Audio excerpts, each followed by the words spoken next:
Hello everyone and welcome to the channel Rambo Lesson Classes. So student, today in this video we are going to discuss Marathas. Okay जैसा कि आपको पता है हम किसके बारे में पढ़ रहे हैं, मॉडर्न हिस्ट्री के बारे में। हमने मॉडर्न हिस्ट्री के अंदर पढ़ रहे हैं मराठास के बारे में।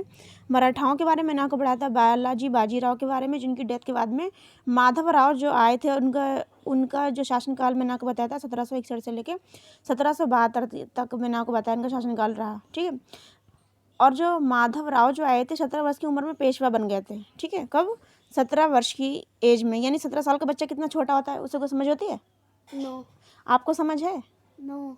तो 17 साल की एज में जो है, और जो अकबर जो बने थे, अकबर जब राजा बने थे तो सिर्फ वो महज 14 साल के थे। तो सोचो अकबर कितने छोटे थे। यस और नो? यस। है ना। तो मराठा जो थे जिनके अंदर जिसकी बात हो रही, जिन मराठाओं की बात हो रही, जिसमें माधव राव जो है जिनका कार्यकाल मैं आपको बता रही हूँ 1761 से लेके 1772 तक रहा है, जो करीब 17 साल की एज में। 17 साल का बच्चा काफ़ी छोटा होता है, मैच्योर नहीं होता किसी भी तरीके से, लेकिन उनको जो है क्या बना, उनको शासन सत्ता संभालने के लिए दी गई। ये हमने समझा था और भी काफ़ी हमने पॉइंट पढ़े थे, लेकिन इसका कुछ और भी इंपॉर्टेंट जो पॉइंट थे वो हमने डिस्कस नहीं किए, तो जो एग्जाम पॉइंट ऑफ व्यू से बहुत ज़्यादा इंपॉर्टेंट रहने वाले, तो हम उनको आज डिस्कस करेंगे। तो चलते हैं, लेट्स सी और पढ़ते हैं। ओके, तो देखिए कुछ चीज़ें जो हमारी रह गई थी बाकी, उनको मैं थोड़ा सा जूम कर लेती हूँ, समझेंगे और एन्जॉय करके पढ़ेंगे। ठीक है, जब तक हमारी लर्निंग में हमारा एन्जॉयमेंट बना रहेगा तो हमारा कैसे बनेगा, हम मल्टीपल टाइम चीज़ों को साथ के साथ बोलने की क्या करेंगे, प्रैक्टिस कर सकते हैं, करेंगे। ठीक, आगे देखिए क्या लिखा हुआ है। देखिए लिखा हुआ है यहाँ पे, हमने ये पढ़ लिया था नायब गुनायब। क्या लिखा हुआ है स्टूडेंट? नायब एक गुनायब। Very good. नायब गुनायब की जो उपाधि जो है किसको दी गई थी, हमने ये पढ़ा था ना। यस। नायब ए गुनायब, तो शाह आलम द्वितीय ने जो है किसको दी थी? नायब गुनायब। शाह, देखो मुगल सम्राट जो थे जिनका नाम था शाह आलम द्वितीय ने पेशवा को दी थी। ठीक है ना, उस टाइम पेशवा जो थे कौन थे, मैंने आपको पढ़ाया था पेशवा, तो आपको वो कमेंट बॉक्स में बताना है। और किसकी सलाह पे दी थी? तो महानंद जी की सलाह पर दी थी। मुगल सम्राट शाह आलम द्वितीय ने पेशवा को नायब ए गुनायब की उपाधि दी थी। अब ये जो पेशवा जो है उनका नाम क्या था? तो उनका नाम स्टूडेंट था कि माधव नारायण रॉय। क्या नाम था? माधव नारायण रॉय। ठीक, ये सब हमने समझा। आगे हम चलेंगे, समझेंगे नाना फडणवीस के बारे में। देखिए क्या लिखा हुआ है, महेंद्र जी के बाद मराठा शक्ति जो है नाना फडणवीस के हाथों में चली गई। महेंद्र जी के बाद में मराठा शक्ति किसके पास चली गई?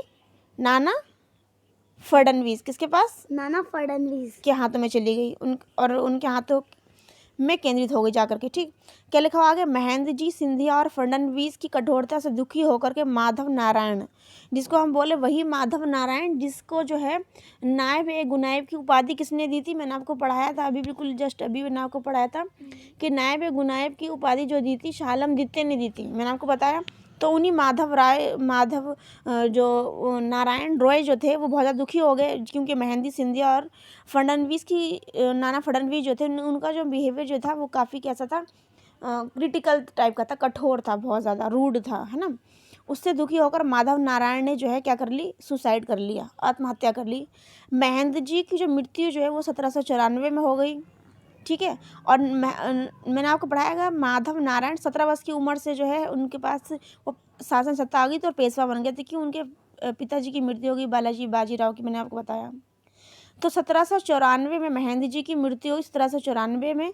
और जबकि नाना फडणवीस की जो हत्या हुई थी, नाना फडणवीस की जो मृत्यु हुई थी और महेंद्र जी की भी मृत्यु हुई थी, उनको मारा नहीं गया था किसी ने। तो महेंद्र जी की मृत्यु जो हुई थी 1794 में हुई थी, और नाना फडणवीस की जो मृत्यु हुई थी 1800 में। जबकि हम बात करें किसके बारे में, माधव नारायण रॉय के बारे में, तो माधव नारायण रॉय की ये जो शासनकाल की बात अब हमने की थी, सबसे पहले मैंने आपको जो वीडियो स्टार्टिंग पढ़ाई तो मैंने आपको बताया 1761 से लेकर के 1772 इनका शासनकाल रहा। ठीक है, आगे हम समझेंगे इन सभी पॉइंटों के बाद में। देखिए आगे क्या लिखा हुआ है, थोड़ा सा मैं रुक जाइए, रब कर देती हूँ मैं, एक सेकेंड। आगे देखिए क्या लिखा हुआ, इस बीच अनेक मराठा सरदारों ने जो है अद्र स्वतंत्र राज्य जो है बना ली, जो पूरी तरीके से स्वतंत्र नहीं थे, ऐसे मराठा सरदारों ने जो है स्वतंत्र राज्य बना लिए, जो कि पूरी तरीके से फ्रीडम उनको नहीं मिली हुई थी। जिसमें कौन कौन से थे, ये इंपॉर्टेंट क्वेश्चन है और ये मोस्टली क्वेश्चन पूछा जाता है। जिसमें कौन कौन से थे, इसका नाम है बड़ौदा के गायकवाड़। क्या है? बड़ौदा के गायकवाड़। Very good. उसके बाद में इंदौर के होलकर, इंदौर के कौन है? होलकर। Very good. उसके बाद में बात आती है नागपुर के भोसले। नागपुर के भोसले,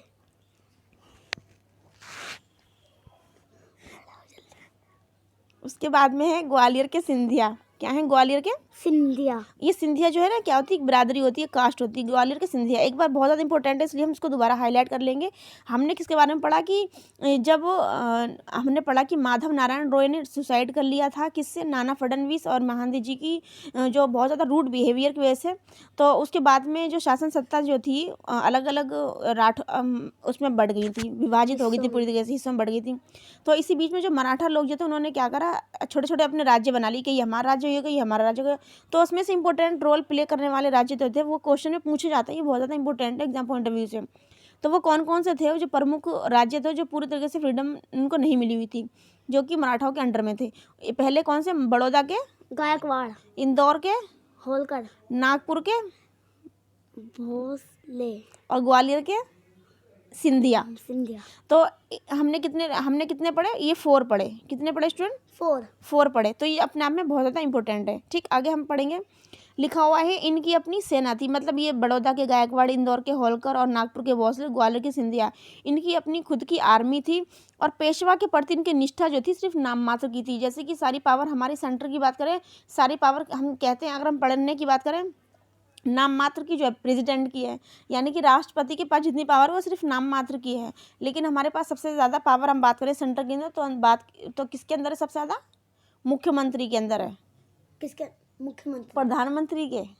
प्रधानमंत्री में सबसे ज़्यादा पावर होती है, लेकिन राष्ट्रपति के पास भी होती है पावर, लेकिन वो नाम मात्र की होती है।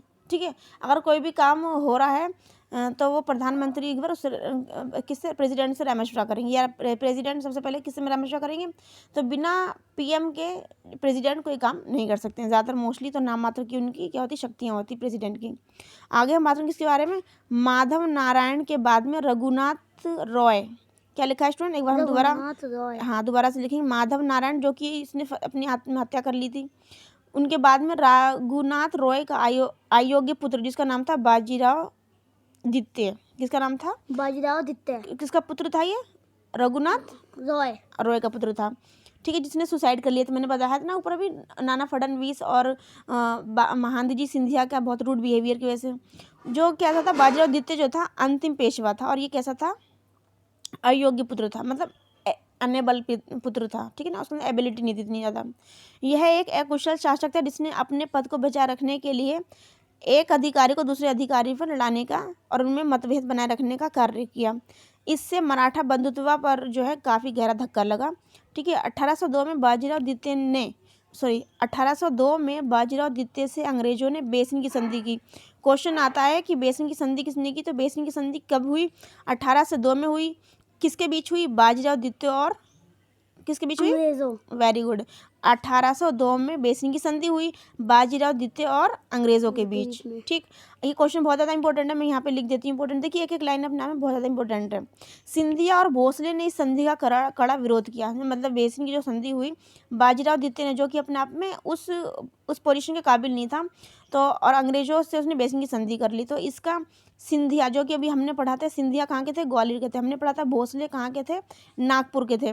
तो इन लोगों ने काफ़ी विरोध करा कि भाई तुमने संधि क्यों कर ली। ठीक है, इस संधि के कारण पेशवा कंपनी के प्रभुत्व में आ गया। इस संधि के कारण पेशवा कंपनी के प्रभुत्व में आ गया, मतलब जो ईस्ट इंडिया कंपनी थी उसके ईस्ट इंडिया कंपनी, यहाँ पर कंपनी की जो बात की गई है कि तो उसमें की बात ईस्ट इंडिया कंपनी की बात की गई है। इस संधि के कारण पेशवा कंपनी के प्रभुत्व में आ गया, मतलब ये जो लोग विरोध कर रहे थे वो कंपनी को पता चला ये लोग जो है वो हमारा विरोध कर रहे हैं, ये वो लोग हाईलाइट हो गए, जिसकी हमने बात करी किसके बारे में? सिंधिया और भोसले के बारे में। सिंधिया कहाँ के थे? हमने भी आपको पढ़ाया था। सिंधिया जो थे कहाँ के थे? ग्वालियर के, और भोसले जो थे नागपुर के थे। बाजीराव द्वितीय के समय, बाजीराव द्वितीय जो कि अपने आप में अयोग्य था इस पोजीशन के लिए, बाजीराव द्वितीय के समय द्वितीय आंग्ल मराठा युद्ध भी हो गया। जब इन्होंने संधि कर ली उनके साथ में, अंग्रेज़ों के साथ में बाजीराव द्वितीय ने, तो उस समय क्या हुआ? द्वितीय आंग्ल मराठा युद्ध, जिसका शासनकाल करीब माना जाता है 1803-1805 के बीच ये जो युद्ध हुआ, लगभग 2 साल तक ये युद्ध चला, द्वितीय आंग्ल मराठा युद्ध जिसे बोलते हैं। ठीक है, आगे हम समझेंगे पॉइंट्स को, बहुत ज़्यादा इंपॉर्टेंट रहने वाले हैं। ठीक है। क्या लिखा हुआ, द्वितीय आंग्ल मराठा युद्ध में अंग्रेजों की क्या हुई, विजय हो गई, क्योंकि उनके पास सेना बहुत ज़्यादा थी। सिंधिया, भोसले तथा होलकर के अधिकांश क्षेत्र जो थे वो किसने कब्जा लिए, अंग्रेजों ने कब्जा कर लिए, उन पर अपना अधिकार कर लिया। तृतीय आंग्ल मराठा युद्ध जो अपने आप में बहुत ज़्यादा इंपॉर्टेंट हो जाता है। देखिए, तृतीय मराठा युद्ध, आंग्ल मराठा युद्ध और द्वितीय आंग्ल मराठा युद्ध कब कब हुई, बहुत ज़्यादा इंपॉर्टेंट है, क्वेश्चन पूछे जाते हैं, क्योंकि गहराई से जो डीप क्वेश्चन है वो ऐसे ही पूछे जाते हैं। तृतीय आंग्ल मराठा युद्ध 1816 से 1819। इससे पहले हमने पढ़ा द्वितीय आंग्ल मराठा युद्ध जो कि 1803 से 1805 के मध्य हुआ। ठीक है। अब हम दोबारा आएंगे तृतीय युद्ध पर, तो कि 1816 से 1800 कब हुआ, 19 में, तृतीयांग मराठा युद्ध। इसमें क्या होता है कि मराठा जो है हार गए, मतलब दूसरे वाले में भी जो अंग्रेजों से हुआ 1803 और 5 में, वो भी हार गए। 1816 और 19 में जो करीब 3 साल चला, वो उसमें भी कौन लोग हार गए, मराठा हार गए, क्योंकि अंग्रेज जो थे उनके पास काफ़ी सारी पावर थी और वो लोग अकेले लड़ रहे थे। जबकि हिंदुस्तान में क्या हुआ था कि मराठा लोग अपने आप को शक्तिशाली समझ रहे थे और छोटे छोटे टुकड़ों में विभाजित हो गए, जिसका फ़ायदा उठा करके अंग्रेजों ने अपनी संप्रभुता दिखाई और इन लोगों पर कब्जा कर लिया, इनके स्थानों पर। आगे क्या लिखा हुआ है, हार गए। इसके बाद पेशवा का पद हमेशा के लिए जो है समाप्त हो गया। जो पेशवा जो थे मराठाओं के बाद में, पेशवा जो शब्द था, जो पद था, वो खत्म हो गया। बाजीराव द्वितीय को अंग्रेजों ने वार्षिक पेंशन देकर कानपुर के निकट बिट्टूर को भेज दिया। यानी कि बाजीराव द्वितीय जो थे, अंग्रेजों ने क्या कि भाई तुम जाके बैठो, तुम्हें हम क्या दे देंगे, पेंशन दे देंगे, और कानपुर के निकट एक बिट्टूर नामक जगह पर उनको भेज दिया कि तुम जाओ बैठो, तुम्हें कोई शासन करने की जरूरत नहीं, हमको संभाल लेंगे भारत को, और तुम पेंशन लेते रहो। अब पेंशन उनकी मर्जी, चाहे दे तो ना दे, लेकिन पूरी शासन सत्ता इन्होंने अपनी गवा दी इस तरीके से, अपनी अयोग्यता के आधार पर कह लीजिए, या दूरदर्शिता ना होने की वजह से इन्होंने गवा दी। ठीक, आगे देखिए क्या लिखा हुआ, 1851 में बाजीराव द्वितीय की मृत्यु हो गई। 1851 में बाजीराव की मृत्यु हो गई। बाद में अंग्रेजों ने उसके पुत्र, जिसका नाम था नाना साहब, जिनको कहते थे धोंदू पंथ, क्या बोलते थे, धोंदू पंथ, हाँ, को पेंशन देने से इनकार कर दिया। देखिए ना, वही बात आ गई, अपना ही घर दे दिया किसी और को, ले भैया तुम किराए पे रहो हमारे घर मकान में, पता चला उन्होंने कब्जा कर लिया। वही वाली कहानी हो गई यहाँ पर भी। 1851 में दोबारा से हम समझेंगे इस पॉइंट को, बहुत ज़्यादा इंपॉर्टेंट है। 1851 में बाजीराव द्वितीय की मृत्यु के बाद में अंग्रेजों ने उसके पुत्र, जिसका नाम था नाना साहब, जिसको बोलते हैं धोंदू पंथ, ये वो नाना साहब नहीं है जो फाउंडर हैं सिख समुदाय के या सिख धर्म के, वो नहीं है नाना साहब, ये दूसरे नाना साहब हैं। नाना साहब धोंदू पंथ को पेंशन देने से अंग्रेजों ने इनकार कर दिया, क्योंकि सारा साधन सत्ता उनके हत्या आ गई थी। अब वो वाला क्यों पेंशन देने लगे उन लोग को। प्रतिशोध स्वरूप नाना साहब ने 1857 के विद्रोह में सक्रिय हिस्सा लिया। अंग्रेजों द्वारा दमन प्रतिक्रिया आरंभ होने पर वह नेपाल भाग गए। अब इनके जमीनों में लड़ाई हुई, 1857 में विद्रोह में कूद पड़े नाना साहब, सक्रिय रूप से इन्होंने हिस्सा लिया, तो अंग्रेजों द्वारा इनको इतना ज़्यादा हैरेस किया गया, जिसकी वजह से ये नेपाल भाग गए। ठीक है, तो ये हमने समझा किसके बारे में, मराठा के बारे में, मराठाओं के बारे में हमने सब कुछ समझा और सीखा। ठीक है, तो अब इन सभी चीज़ों को, पॉइंट्स को आप जो है मल्टीपल टाइम जो है रिवीजन कीजिए और पढ़िए कि एक लाइन को अपने आप में एग्जाम पॉइंट ऑफ व्यू से बहुत ज़्यादा इंपॉर्टेंट रहने वाली है। एक बार मैं दोबारा से रिवीजन करवाऊंगी। द्वितीय आंग्ल मराठा युद्ध जो कि कब हुआ था, द्वितीय आंग्ल मराठा युद्ध मैंने आपको पढ़ाया था 1803 और 1805 में, यानी कि 2 साल चला था। उसके बाद मैंने आपको पढ़ाया था, उसमें भी द्वितीय आंग्ल मराठा युद्ध में अंग्रेजों की विजय हुई थी। तृतीय आंग्ल मराठा युद्ध जो कि 1816 से 1819 में हुई था, इसमें भी क्या हुआ था कि जो पेशवा का पद समाप्त हो गया और अंग्रेजों की जीत हुई थी। ठीक है, ये तृतीय आंग्ल मराठा युद्ध। क्वेश्चन आता है कि पेशवा का पद जो है कौन से युद्ध में समाप्त हो गया, तो आपको आंसर करना है कि पेशवा का युद्ध जो है 1816 और 19 के बीच तृतीय आंग्ल मराठा युद्ध जो है तब समाप्त हो गया था। तो अपने आप में एक एक पॉइंट बहुत ज़्यादा इंपॉर्टेंट रहने वाला है, आप इसको मल्टीपल टाइम समझिए। मैं आपको पढ़ाऊँगी जो नेक्स्ट हमारा टॉपिक है, मैं पढ़ाऊंगी कि भारत में यूरोपीय कंपनियों का किस तरीके से आगमन हुआ था। तो हमारा टॉपिक नेक्स्ट रहने वाला है arrival of European companies in India. Okay, तो तब तक के लिए take care, bye bye, God bless you all, thank you for watching, like and subscribe, feedback me, take care, bye bye.